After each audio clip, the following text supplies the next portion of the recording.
Greetings, everyone. Welcome to the academy. And at the same time, we are going to begin with the chapter we are beginning with the chapter reproduction. और हम अभी asexual reproduction last chapter में पढ़ चुके थे. अब हम sexual reproduction पढ़ेंगे. इससे पहले कि I asked you a question in the last lecture that there are certain organisms which favor sexual, like which can do both asexual as well as sexual reproduction, but they favor sexual reproduction when they're finally when they are approaching any unfavorable conditions. और मैंने बताया था unfavorable conditions कैसी भी हो सकती हैं, जैसे टेम्परेचर का इंक्रीज, न्यूट्रिएंट्स का ना मिलना, कोई भी ऐसी कंडीशन जो स्ट्रेसफुल होगी, उस केस में ऐसे ऑर्गेनिजम्स एसेक्सुअल रिप्रोडक्शन ना करके सेक्सुअल रिप्रोडक्शन करते हैं. तो the reason behind it was the question कि what is the reason behind this कि ऐसे conditions में क्यों sexual reproduction favor करी जाती है और asexual क्यों नहीं करी जाती. So पहले I'll just explain a little about कि sexual reproduction होता क्या है, and then I'm going to shift to this portion that why ऐसे organisms के case में sexual होती है. So let's just focus here. That sexual reproduction involves the fusion of male and female gametes, which are by the same individual or by the individuals of opposite sex. So just to make you understand, let's just do with the help of a small diagram. There's a male, there's a female. या तो ये दोनों के दोनों एक एक gamete देंगे, male female gamete दोनों से एक एक मिलेगा, या फिर एक ही सेम इंडिविजुअल या एक ही सेम ऑर्गेनिज्म से आपको दोनों गैमेट्स मिलेंगे, एक मेल और एक फीमेल. तो जब ऐसा होता है एंड देन जब ये दोनों गैमेट्स आपस में फ्यूज करते हैं, then it is called as sexual reproduction. ये दोनों के दोनों गैमेट, जैसे अभी हमने यहाँ पे ह्यूमन के एग्जांपल के केस में, जैसे ये ह्यूमन का मेल गैमेट है which is also called as sperm, while in case of female gamete which is also called as ova. So these are fused and finally this lead to the formation of a zygote, a cell, जिसके बाद finally baby develop होता है.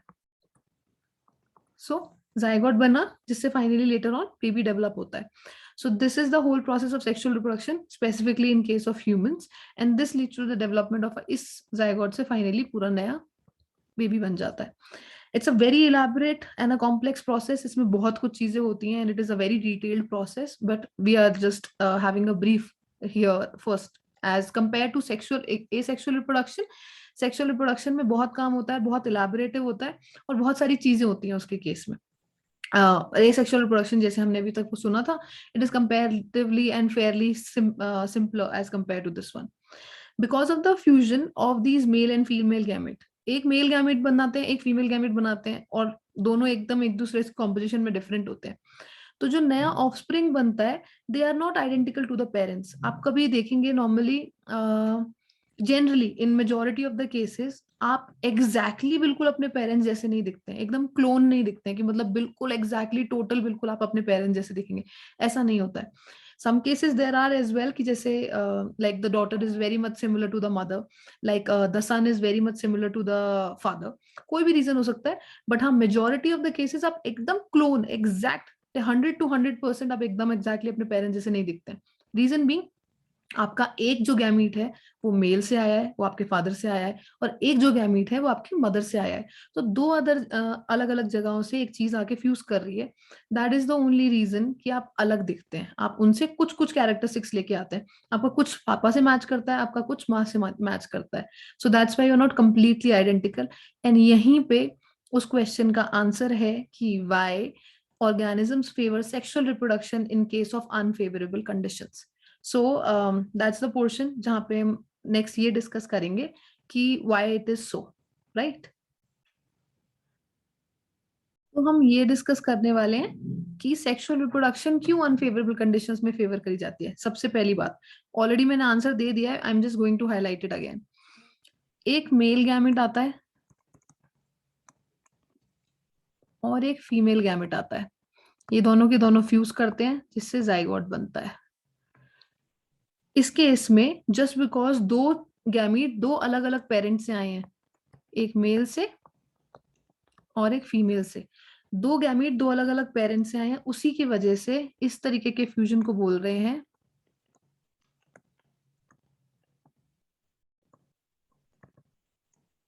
हेट्रोगैमेटिक. अगर दोनों के दोनों एकदम exactly similar होते हैं या फिर एक से आते हैं तो उसको होमो बोलते हैं। लाइक मतलब एक ही जैसी चीजें होंगी तो उसे होमो बोलेंगे। क्योंकि दो अलग तरीके की चीजें आपस में फ्यूज कर रही हैं तो that's why it is called as heterogametic. दो जो गैमीट्स हैं वो एक दूसरे से कंप्लीटली अलग है और एक हेट्रोगैमेटिक क्रॉस बनने वाला है, एक हेट्रोगैमेटिक फ्यूजन होने वाला है।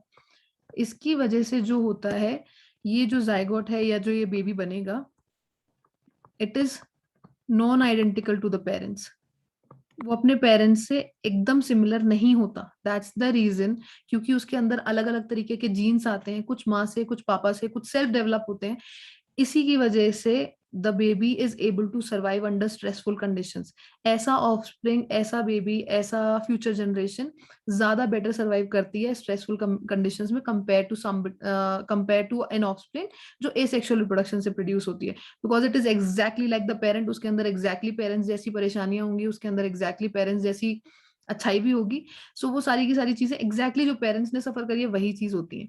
While in case of a sexual reproduction, जो मेल और फीमेल के दो अलग गैमीट्स आके एक नया फ्यूजन क्रिएट करते हैं, उसकी वजह से जो बेबी बनता है उसके अंदर बहुत सी नई जीन्स होती हैं, उसके अंदर बहुत सा नया जीनोम डेवलप करता है। That is why because of the heterogametic fusion that baby is able to survive the stressful conditions better as compared to the baby which is made out of asexual reproduction. So this is it, that's the reason। जो question पूछा था वो यही था कि generally asexual reproduction क्यों favour नहीं किया जाता in case of unfavourable conditions और सेक्सुअल क्यों फेवर किया जाता है।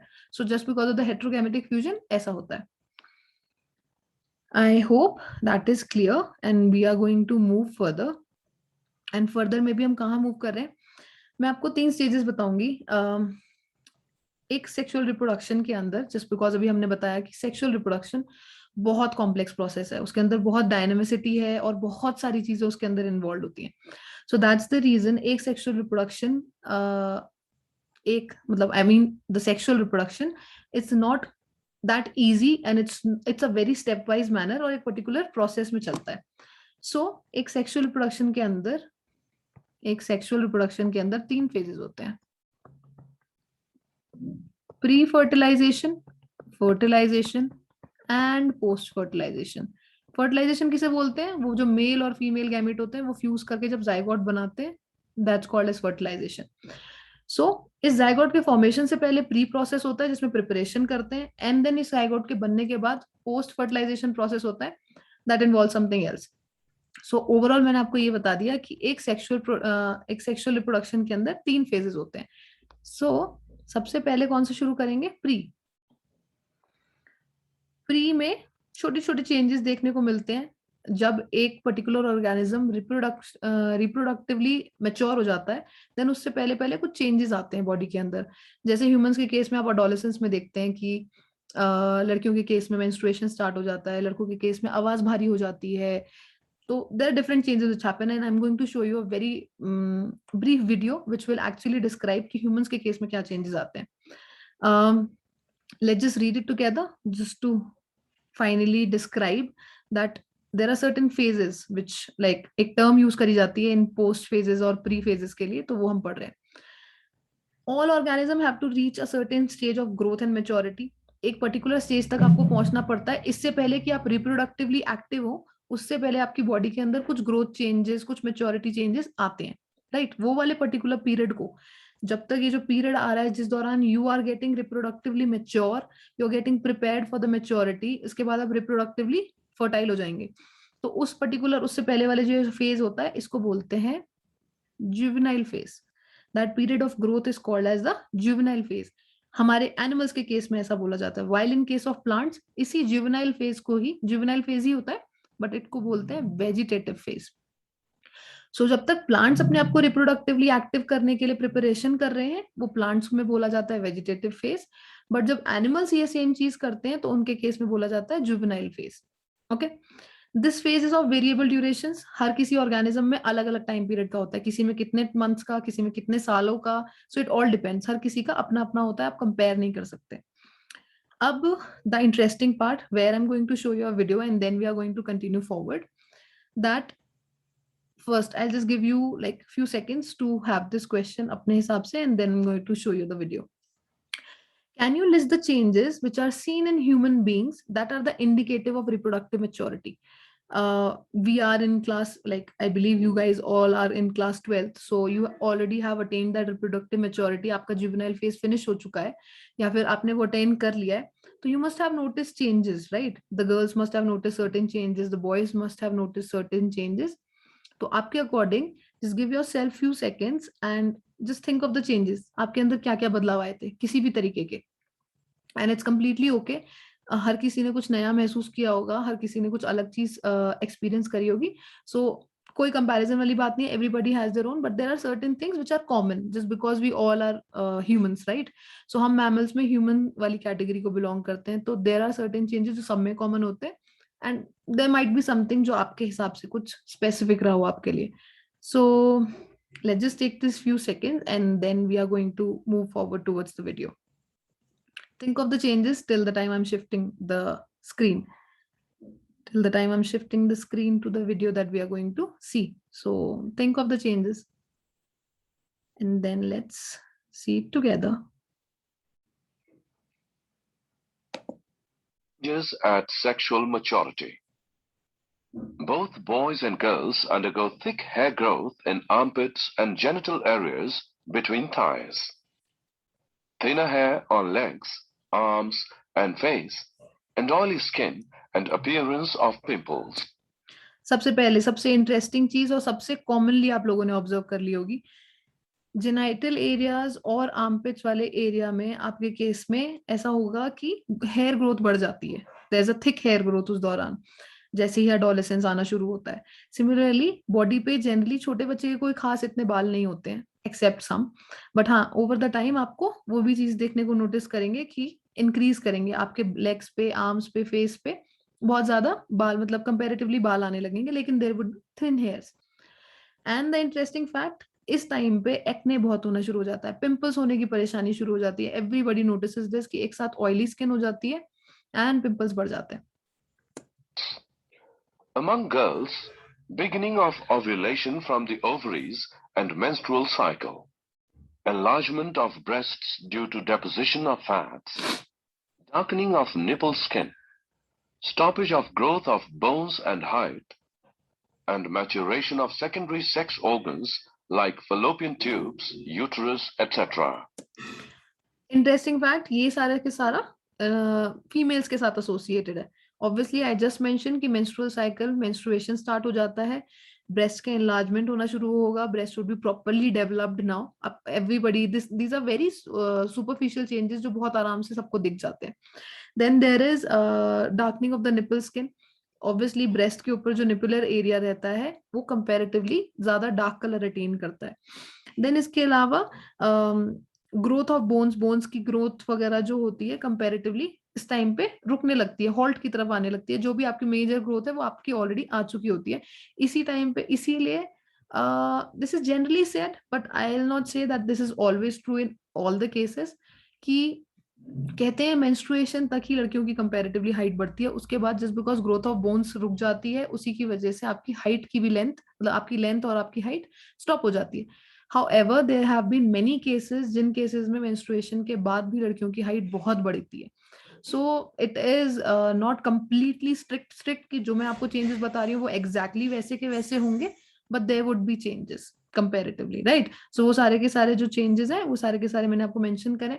इसके अलावा कुछ आपके रिप्रोडक्टिव ऑर्गन्स में भी चेंजेस आते हैं, जैसे आपकी फैलोपियन ट्यूब्स एंड आपका यूट्रस ज्यादा बेटर ग्रोथ, ज्यादा मैच्योरिटी अटेन करेगा.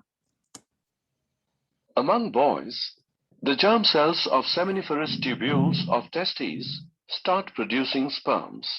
Secondary sex organs like prostate gland, penis, etc. undergo maturation. Penis becomes enlarged and erect either in daydreams or during night. Penis is required for the actual transfer of sperms from male to female. And broadening of shoulders, deepening of voice, increase in height, etc. Dreams or during night. Penis is required for the actual deepening of. सो अब वाले changes जो हैं वो specifically mail से related है. तो आपको mail वाले केस में मैंने बताया कि definitely the testis would start producing sperm, so आप अब रिप्रोडक्टिवली एक्टिव हैं, सो डेफिनेटली आपके केस में the male gamete would be start producing, like अब वो उसकी प्रोडक्शन स्टार्ट हो चुकी है। Then at the same time penis और प्रोस्टेट ग्लैंड का डेवलपमेंट शुरू हो जाता है, it will start getting maturation की तरफ मूव करेगी rather than the preliminary stages. Enlarge होगी, इरेक्ट हो जाएगी एट टाइम्स ड्यूरिंग नाइट या फिर डे ड्रीम्स के टाइम पे। दीज आर द चेंजेस जो जनरली बॉयज नोटिस करेंगे, जो लाइक ड्यूरिंग दिस की एडोलेसेंस जब उनके अंदर आना शुरू होगा। And obviously everybody knows this, or maybe this is a fact for everyone new, that penis is used for the transfer of sperms, for male gamete male से female में transfer के लिए this is an organ. Broadening of shoulders काफी चौड़े होने लगते हैं इन case of boys, ऐसे जैसे वो एडोलेसेंस अटेन करते हैं, एंड देन आपकी हाइट बढ़ने लगती है, हाइट काफी अच्छी खासी इंक्रीज होती है इस समय पे। So these are the changes जो बॉयज के केस में होते हैं। So these are the changes overall जो सेक्सुअल मेच्योरिटी में ह्यूमंस में दिखाई देते हैं, both male and female. Let's just share the screen, दोबारा से अपने टॉपिक पे आते हैं। Right, this is it. So अब नेक्स्ट पढ़ाते हैं। नेक्स्ट में अभी मतलब हमने ह्यूमंस का देख लिया, ऐसे ही बहुत से चेंजेस प्लांट्स के अंदर भी आते हैं। प्लांट्स के केस में जैसे ही उनका जुवेनाइल, जिसको हम वेजिटेटिव फेज भी बोलते हैं, तो जैसे ही उनका जुवेनाइल फेज खत्म होता है, वेजिटेटिव फेज खत्म होता है, जिसके बाद रिप्रोडक्टिव फेज शुरू होता है। ये बहुत इजीली कई प्लांट्स में दिखाई देता है। जैसे कैसे? क्योंकि उन प्लांट्स में जैसे ही रिप्रोडक्टिव फेज आता है तो वो फ्लावर करना शुरू कर देते हैं। आपको उनके केस में फूल दिखेगा, तो जैसे ही मतलब वहां पे फूल दिख रहा है तो मतलब the plant is reproductively active now. और जैसे डिपेंड करता है कि किस तरीके का प्लांट है, उनमें कुछ प्लांट्स में बहुत क्लियर कट दिखता है कि कब रिप्रोडक्टिव फेज आया, कब जुवेनाइल फेज था, और कब फाइनली सेनेसेंस डेथ फेज आ रहा है। तो कुछ प्लांट्स में बहुत इजीली और बहुत सफाई से दिखता है ये, बट हर प्लांट में ऐसे इतना ज्यादा सफाई से नहीं दिखता है। जैसे अब I am highlighting the figure and at the same time you are just going to notice that कि फर्स्ट वाला जैसे सनफ्लावर हो गया। So sunflower is a annual plant. Annual plant कौन से होते हैं? ऐसे प्लांट्स जिनकी पूरी ग्रोथ से लेकर रिप्रोडक्टिव फेज सब कुछ जो है एक सीजन में खत्म हो जाएगा। जिस भी पर्टिकुलर सीजन में उसकी ग्रोथ होती है, पूरे एक सीजन की साइकिल में इस प्लांट का सब कुछ फिनिश हो जाएगा, ग्रोथ से लेकर रिप्रोडक्टिव फेज से लेकर डेथ तक। So sunflower is kind of annual plant. उस तरीके का प्लांट मतलब सनफ्लावर को एनुअल प्लांट में लिया जाता है। तो ऐसे एनुअल प्लांट्स में vegetative phase, reproductive phase, senescent phase बहुत आराम से दिखाई देता है। सब पता लगता है कि किस तरीके से कहाँ पे कौन सा फेज आया, कब फ्लावर आया, कब फ्रूट आया और कब डेथ आई, बहुत आराम से दिख जाएगा। तो इनकी रिप्रोडक्टिव मेच्योरिटी कब आ रही है ये जानना बहुत आसान होता है इन केस ऑफ एनुअल प्लांट्स। एक एग्जांपल मैंने आपको दे दिया, दैट्स अ सनफ्लावर। जैसे मैंने एनुअल प्लांट्स बताए, ऐसे ही बायएनियल प्लांट्स भी होते हैं। सो बाय मतलब दो।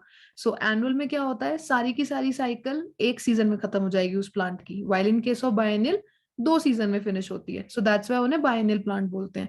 जैसे एग्जाम्पल के लिए आपके सामने मैंने हाईलाइट जो करी है figure, that's an onion. So onion के केस में बायएनियल रहता है और 2 सीजन में फिनिश हो जाती है साइकिल। सो ओवरऑल एनुअल और बायनियल के केस में ऐसा देखा गया है कि आपको वेजिटेटिव, रिप्रोडक्टिव और senescent, that is also called as the death phase, इनके केस में आपको सारी की सारी जो चेंजेस होंगे वो बहुत इजीली और बहुत क्लियर कट दिखाई देते हैं। हालांकि कुछ के केस में जैसे पेरिनियल स्पीशीज होते हैं, पेरिनियल स्पीशीज के केस में ऐसा इतना ज्यादा नहीं दिखाई देता, इतना ज्यादा क्लियर कट नहीं पता चलता कि कब कौन सा फेज आया और कब कौन सा खत्म हो गया। पेरिनियल के केस में क्या होता है, जैसे एनुअल में एक सीजन में सारी साइकिल खत्म होगी, बायनियल में 2 सीजन में सारी साइकिल खत्म होगी। पेरिनियल के केस में मतलब मल्टीपल सीजन्स में रहती है, ऐसा नहीं रहेगा कि मतलब एक में खत्म होगी, मोर देन 2 में रहेगी। तो उस टाइम पे उन पेरिनियल के स्पीशीज के केस में इतना ज्यादा आप डिस्टिंग्विश नहीं कर पाते कि कब कौन सा स्टेज आया, कब कौन सा स्टेज गया। जैसे एग्जाम्पल है पोटैटो। सो पोटैटो के केस में इट्स अ पेरिनियल स्पीशीज, और आप इतना ज्यादा हाईलाइटेड इतना नहीं समझ पाएंगे कि कब कौन सा स्टेज आया। हालांकि like a botanist can easily point it out, but we just have to know this कि generally it's fairly easy to mark different phases in case of annual and biennial plants, but perennial में इतना आसान नहीं होता। जैसे अब मैंने आपको बताया कि किस में डिफिकल्ट होता है, किस में आसान होता है। तो कुछ ऐसी नॉर्मल नॉर्मल से फैक्ट्स हैं दैट यू शुड नो। जैसे देयर आर स्पीशीज जो अपनी पूरी लाइफ टाइम में सिर्फ एक ही बार फूल प्रोड्यूस करते हैं, उनके पास फ्लावर्स पूरी लाइफ टाइम में सिर्फ एक ही बार आएंगे। जैसे एक एग्जांपल है, बैम्बू स्पीशीज है, it just flower once in it life time, generally after 50 to 100 years। मतलब 50 से 100 साल में सिर्फ एक ही बार फ्लावर करेगा, उसी टाइम पे उसके फ्लावर फ्रूट्स में कन्वर्ट होंगे एंड देन वो फाइनली मर जाएगा। So this is one of the fact कि ऐसा भी होता है। एक और प्लांट है और उसका बहुत इंटरेस्टिंग फैक्ट है, आप नीचे एक इमेज देख रहे हो, that's a plant, that's Strobilanthes kunthiana बोलते हैं इसे, दैट्स अ साइंटिफिक नेम। इसको नीलकुरंजी भी बोलते हैं उसके अलावा। ये 12 साल में सिर्फ एक ही बार फ्लावर करता है, पूरे 12 साल में this plant flowers only once in 12 years. And last अभी जो रिकॉर्ड है उसके अकॉर्डिंग सितंबर से अक्टूबर 2006 में इसने फ्लावर किया था। पूरे के पूरे जनरली दिखता कहाँ है, कौन से एरिया में पाया जाता है, it's in Kerala, Karnataka and Tamil Nadu. आपने मतलब I don't know how many of you have visited these areas, but किसी ने अगर विजिट किया हो और वो भी स्पेसिफिकली उस टाइम पे या फिर इवन बाद में भी, ये वाली हिल्स हैं which are very much famous for this, that ये प्लांट वहां पे पूरे के पूरे में फैला हुआ है and it is just completely transformed सारा का सारा। तो this is something like this कि हर प्लांट का अपना टाइम पीरियड है ग्रोथ का और अपना टाइम पीरियड है फ्लावर का। While in case of Strobilanthes kunthiana ऐसा है कि पूरे 12 साल में ये प्लांट आराम से पहली बार फ्रूट फ्लावर प्रोड्यूस करता है। सो इसी के बेसिस पे हमें बोलते हैं, एंड दीज हिली tracks of Kerala, Karnataka and Tamil Nadu, they completely turn this purplish blue because of the flower. इतना सुंदर फ्लावर होता है इसका। सो पर्पलिश ब्लू कलर अटेन कर लेती है पूरी की पूरी field. So this is how it works, right. So depend करता है, हर किसी का अपना अपना फेज होता है, उसी के बेसिस पे हमें जजमेंट करते हैं कि कौन से फेज में कब रिप्रोडक्टिव फेज आया, कब सीनेसेंट फेज आता है या फिर कब जुवेनाइल फेज था। एनिमल्स के केस में मैंने जैसे आपको बताया कि ह्यूमंस भी उसी कैटेगरी में आते हैं कि जुवेनाइल फेज के दौरान कुछ मॉर्फोलॉजिकल और फिजियोलॉजिकल चेंजेस होते हैं, लाइक कुछ सर्टेन चेंजेस होंगे जिसकी वजह से आप आइडेंटिफाई कर पाते हैं कि हाँ जुवेनाइल फेज है, या फिर as it is written here morphological और फिजियोलॉजिकल चेंजेस होते हैं, जिसके बाद फाइनली आप एक्टिव हो जाते हो रिप्रोडक्टिवली।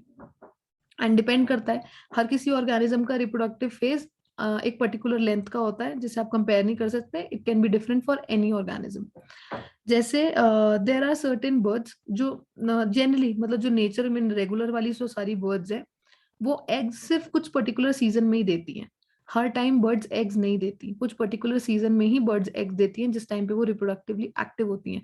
हाउ एवर आपने पोल्ट्री बर्ड्स देखी होंगी, जैसे hen होती है, उसके केस में पूरे टाइम ही एग्स आते हैं। लेकिन इस तरीके की प्रोडक्शन ऑफ एग्स को जनरली हम ये नहीं बोलेंगे कि this is like something, this is not natural. This is generally done for किस लिए, ह्यूमन वेलफेयर के लिए कमर्शियल एक्सप्लॉयटेशन करा जा रहा है बर्ड्स का, राइट। एग्स चाहिए ह्यूमंस को, उनकी प्रोडक्शन है, प्रोडक्शन सप्लाई डिमांड की नीड है। So that's the only reason कि वहां पे कमर्शियल एक्सप्लॉयटेशन के लिए इतना रेगुलर बेसिस पे वहां पे एग्स प्रोड्यूस किए जाते हैं, बट जनरली एक बेसिक नेचर में ऐसा नहीं होता, वहां पे एक पर्टिकुलर सीजन में ही एग्स प्रोड्यूस होंगे। सिमिलरली आपको ये भी पता लगेगा कि देर आर, मैंने भी बताया कि ह्यूमंस के केस में हमने वीडियो देखी थी, एक मेंस्ट्रुअल साइकिल होती है। सिमिलरली ह्यूमंस के केस में, जैसे human belongs to the category of primate, you must have learn this in class 11th, कि क्लास 11th में ये वाली चीज पढ़ी होगी कि प्राइमेट्स कौन होते हैं और नॉन प्राइमेट्स कौन होते हैं, राइट। तो प्राइमेट्स के केस में ये जो हर मंथ पे साइकिल आती है, इस साइकिल को क्या बोलते हैं, मेंस्ट्रुअल साइकिल बोलते हैं। तो ये ह्यूमंस के अलावा और किस में भी ऑब्जर्व होती है, मंकीज में, एप्स में, ह्यूमंस में, एज वी जस्ट सेड। इसी तरीके की एक और साइकिल बोलती है जो नॉन प्राइमेट्स में होती है, ये भी एक रिप्रोडक्टिव चेंज का एक पार्ट है। तो ये जब साइकिल नॉन ह्यूमंस के, सॉरी नॉन प्राइमेट्स में होती है, उनके केस में इस साइकिल का नाम है ईस्ट्रस साइकिल बोलते हैं उसको। So in case of oestrus cycle किस किस के केस में होती है, नॉन प्राइमेट्स में। क्या क्या एग्जांपल्स हैं, कुछ एग्जांपल्स हैं जैसे cow, sheep, rat, deer, dog, tigers. आप में से किसी के पास भी अगर कोई डॉग होगा तो उसको इस चीज का अंदाजा होगा कि अगर if it's a bitch, then एक पर्टिकुलर सीजन में they finally undergo this estrus cycle, then they are reproductively active and then they can give babies, right, they can go for the reproduction process. So these are the small changes जो pre fertilization का part है। ये सारे के सारे changes fertilisation से पहले होते हैं, and then body is completely mature enough and active enough to do the process of reproduction. Next let's just go this. अब एक और चीज पढ़ रहे हैं यहाँ से, there are two categories, reproduction करना है, राइट? सो रिप्रोडक्शन करने के लिए there are two categories, there is seasonal and there is continuous, right? So कुछ ऑर्गेनिजम्स ऐसे हैं, कुछ मैमल्स ऐसे हैं जो सिर्फ नेचुरल वाइल्ड अच्छे नॉर्मल जैसे जैसे वो जहां बाहर रहते हैं, जैसे टाइगर है या फिर कोई और भी जानवर है जो बाहर नेचुरल वाइल्ड कंडीशन में रह रहा है, वो अपने कुछ फेवरेबल सीजन में ही अपने रिप्रोडक्टिव साइकिल में या फिर अपने रिप्रोडक्टिव फेज में जाते हैं। तो ऐसे जो किसी पर्टिकुलर फेवरेबल सीजन में ही रिप्रोडक्टिव फेज में जाते हैं, these are called as the seasonal breeders. But कुछ मैमल्स ऐसे हैं या फिर ऐसे बहुत से मैमल्स हैं जो रिप्रोडक्टिवली एक्टिव रहते हैं throughout their reproductive phase. उनका पूरे रिप्रोडक्टिव फेज में, जैसे हमने बताया 3 फेज आते हैं, एक आता है जुवेनाइल फेज, एक आता है रिप्रोडक्टिव फेज, एक आता है सेनेसेंस या फिर डेथ फेज। तो जनरली जिनका रिप्रोडक्टिव फेज के केस में बोलते हैं कि ऐसे मैमल्स जैसे उनका रिप्रोडक्टिव फेज मान लीजिए 2 साल का है, तो उस पूरे 2 साल में they are continuously active and they can reproduce, ऐसे वालों को कंटिन्यूस ब्रीडर्स बोलते हैं। एंड इस दौरान बहुत सारी चीजें के चेंजेस आते हैं आपकी बॉडी में, क्योंकि रिप्रोडक्टिव फेज है, obviously there would be changes as well. But हाँ, अगर पर्टिकुलर फेवरेबल सीजन में ही आप अगर रिप्रोडक्टिवली एक्टिव है तो सीजनल बोलेंगे, और अगर आप अपने पूरे फेज के दौरान रिप्रोडक्टिवली एक्टिव है तो कंटिन्यूस बोलेंगे। देन नेक्स्ट आपको बता ही दिया, लास्ट वाला phase is senescence phase. Senescence phase जो होता है उसको हम डेथ फेज भी बोलते हैं। सो डेथ फेज में finally there would be changes, metabolism बहुत स्लो हो जाता है, आपकी वॉक स्लो हो जाती है, आपकी मसल्स वीक होने शुरू हो जाती हैं। So there are different changes, जैसे जो आप लोग बूढ़े लोगों में आप चेंजेस नोटिस करेंगे अपने घर में। एक एग्जांपल अगर ह्यूमंस का लेना है तो जो छोटे छोटे चेंजेस बूढ़े लोगों में होते हैं, the changes finally which lead you to the death वाला पोर्शन। सो आखिरी में डेथ हो जाती है। तो these are the different phases. एक और इंटरेस्टिंग फैक्ट है कि ये सारे के सारे फेजेस आते तो हैं, but these are happening because of a certain reason, एक कारण की वजह से हो रहे हैं, और किसी पर्टिकुलर मैनर में ये लोग ये सारे चेंजेस आते हैं एक के बाद एक के बाद एक। So what are the different chemicals which are responsible, मतलब कि जुवेनाइल फेज अब आ रहा है तो जुवेनाइल फेज के बाद रिप्रोडक्टिव कैसे आ गया अपने सडनली, कुछ तो बॉडी में चेंज हो रहा है जिसकी वजह से बॉडी रिप्रोडक्टिवली एक्टिव हो पा रही है। तो these are which the chemical messengers which are responsible for such changes are called as hormones। ये सारे के सारे जो 3 फेजेस हैं आपके, जुवेनाइल, रिप्रोडक्टिव और सेनेसेंस, जो आपके अंदर ये जो चेंजेस आ रहे हैं, ये सारे के सारे चेंजेस हार्मोन्स मैनेज करते हैं। Hormones are the chemical messengers. जैसे ही आपके बाहर के एनवायरनमेंट में और आपकी बॉडी के हार्मोन्स में इंटरेक्शन होता है, उसकी वजह से सारे के सारे चेंजेस आते हैं और सारे के सारे आपके फेजेस शिफ्ट करते जाते हैं। आप जुवेनाइल से रिप्रोडक्टिव में, रिप्रोडक्टिव से सेनेसेंस में, एंड फाइनली डेथ में। उस दौरान आपके अंदर काफी सारे बिहेवियरल चेंजेस भी आते हैं, मूड स्विंग्स होना या फिर हाई पिच, बॉडी में मॉर्फोलॉजिकल चेंजेस भी आते हैं। So the following diagram is just mentioning that how are the different these are the different glands which are present in the body are responsible for producing hormones, right? जैसे female की side में ये वाले and mail की side में ये वाले majorly सारे सिमिलर है, बट कुछ एक आध दोनों तरफ डिफरेंट है। जैसे इन केस ऑफ फीमेल ये ओवरी एक्स्ट्रा है, सो मेल के केस में टेस्टिकल एक्स्ट्रा है। So these are the few different changes, otherwise it's quite similar.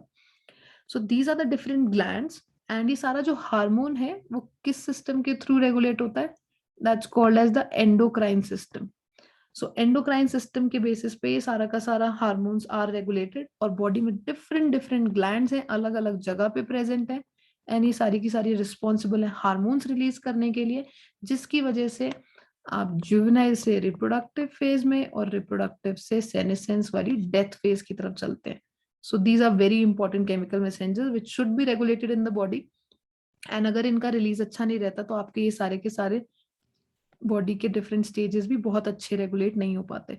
So this system has to stay very very accurate and very in an orderly manner. So we are almost through with the chapter. Major portion आप लोगों के साथ कर चुके हैं, थोड़ा थोड़ा सा बस we are going to finish this in the next class. Pre fertilization काफी बता दिया है, we are going to shift to fertilization and then we are going to do the post fertilization and then we are done. So I will see you for the next class. Thank you.